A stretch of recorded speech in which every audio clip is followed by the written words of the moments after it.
بسم اللہ الرحمن الرحیم۔ شہر بخارا کے امیر صدر جہاں کی سخاوت بڑی مشہور تھی۔ کوئی سائل اس کے در دولت سے خالی نہیں جاتا تھا۔ صبح و شام دریائے فیض و سخاوت رواں رہتا تھا۔ ضرورت مندوں اور سائلوں پر اس کی عطا کا مینہ برستا رہتا تھا۔ اس کا طریقہ کار یہ تھا کہ کاغذ میں اشرفیاں لپیٹ کر رکھ لیتا، جب تک وہ ختم نہ ہو جاتی برابر ضرورت مندوں میں تقسیم کرتا رہتا۔ صدر جہاں کی سخاوت کا اندازہ بھی نرالا تھا۔ اس نے سب حاجت مندوں کی ضرورت پوری کرنے کے لیے دن مقرر کر رکھے تھے۔ کوئی شخص اپنی باری کے بغیر خیرات وصول نہیں کر سکتا تھا۔ ایک دن بیواؤں کے لیے تھا، دوسرا دن مصیبت زدوں کے لیے مقرر تھا، اور تیسرا دن مفلس فقیروں کے لیے، چوتھا دن محتاج ملاؤں کے لیے، پانچواں دن مسکینوں کے لیے، چھٹا دن یتیموں بچوں کے لیے، ساتواں دن قیدیوں کے لیے، آٹھواں نواں دن مسافروں کے لیے، دسواں دن غلاموں کے لیے مقرر تھا۔ اس کے ساتھ شرط یہ تھی کہ کوئی ضرورت مند زبان حال سے سوال نہ کرے گا۔ ضرورت مند محتاج اپنی باری کے دن صدر جہاں کی گزرگاہ کے دونوں جانب قطاریں باندھے کھڑے ہو جاتے تھے، اور وہ انہیں اشرفیاں دیتا ہوا آگے نکل جاتا تھا۔ جو کوئی بے صبرا اتفاق سے سوال کر دیتا، اس جرم میں صدر جہاں اسے کچھ نہ دیتا تھا۔ ایک دن کسی سائل نے کہا، کئی روز سے بھوکا ہوں، میری طرف نظر عنایت فرمائیں۔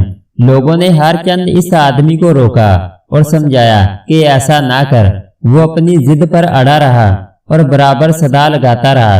صدر جہاں جب قریب آئے، اسے مخاطب ہو کر کہا کہ تو بڑا بے شرم اور بے حیا ہے۔ وہ آدمی صاحب نظر تھا۔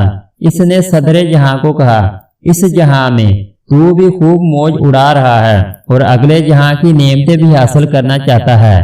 یہ جواب سن کر صدر جہاں بہت متاثر ہوا۔ آگے اشرفیاں تقسیم کرنا روک دیں۔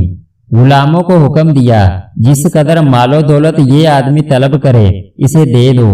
جس دن ملاؤں کی باری تھی، اس دن ایک ملا اپنی باری کا انتظار کیے بغیر جذبہ و حرص سے مجبور ہو کر چلا اٹھا کہ صدر جہاں میں نہایت غریب اور مفلس ہوں، مجھے جلدی اپنے دامن رحمت سے سیراب کر۔ صدر جہاں نے خلاف ورزی کرنے پر اسے کچھ نہ دیا۔ ہر چند کے وہ ملا خوب رویا، گڑ گڑایا، اپنی مفلسی اور محتاجی کی عبرت خیز کہانیاں سنائیں، لیکن صدر جہاں کے دل پر کوئی اثر نہ ہوا۔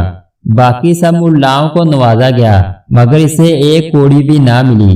دوسرے دن وہی ملا اپنے دونوں پیروں پر پٹیاں لپیٹ کر معذوروں کی صف میں جا بیٹھا، تاکہ دیکھنے والے ترس کھائیں کہ بیچارہ معذور ہے، اس کے دونوں پاؤں ٹوٹے ہوئے ہیں۔ صدر جہاں جب مال تقسیم کرنے آیا، ملا کو پہچان لیا، سب معذوروں کو کچھ نہ کچھ دیا، اسے کچھ دیے بغیر آگے بڑھ گیا۔ تیسرے دن ملا نے اپنے چہرے پر کالا کپڑا لپیٹا اور اندھا بن کر اندھوں کی قطار میں لگ گیا۔ صدر جہاں نے اسے وہاں بھی پہچان لیا، اسے کچھ عطا کیے بغیر آگے بڑھ گیا۔ اس ناکامی کے بعد ملا نے عورتوں کی طرح سر پر چادر ڈال لی اور بیواؤں کے درمیان میں جا کر بیٹھ گیا، گردن جھکا لی، جولی پھیلا کر دونوں ہاتھ چادر میں چھپا لیے۔ یہ رنگ ڈنگ دے کر صدر جہاں نے ایک ہی نظر میں پہچان لیا۔ اس نے سب بیواؤں کو اشرفیاں دیں، لیکن اس بیوہ کے قریب سے گزر گیا۔